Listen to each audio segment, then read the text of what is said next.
మీ Aadhaar card కానీ లేదా pan card కానీ ఎవరైనా మీ ఫ్రెండ్స్ అడిగిన వెంటనే వాట్సాప్ చేసేస్తున్నారా? అయితే ఒక్క నిమిషం ఆగండి. ఈ 2 డాక్యుమెంట్స్ కూడా మీ ఐడెంటిటీకి చాలా ముఖ్యమైన కార్డ్స్.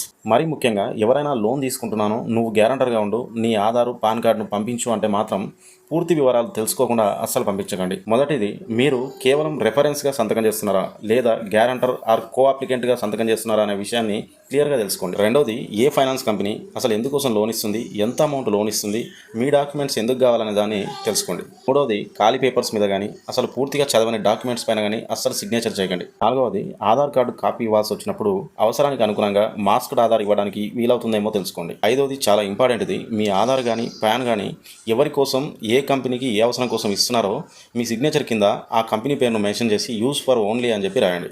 దీనివల్ల మీరు ఇచ్చిన ఆ డాక్యుమెంట్స్ను ఆ కంపెనీ ఫర్దర్గా వేరే వాళ్ళకు మిస్యూజ్ చేయకుండా సెక్యూరిటీగా పనికొస్తుంది. మన ఫ్రెండ్స్పై, రిలేటివ్స్పై నమ్మకం ఉండడం వేరు, ఇలాంటి ఫైనాన్షియల్ విషయాలలో గ్యారంటర్గా ఉండడం వేరు. కాబట్టి ఈ విషయాన్ని మీ ఫ్రెండ్స్కి క్లియర్గా చెప్పండి. ఈ వీడియో మీకు యూస్ఫుల్ అనిపిస్తే సేవ్ చేసుకొని మీ ఫ్రెండ్స్కి షేర్ చేయండి.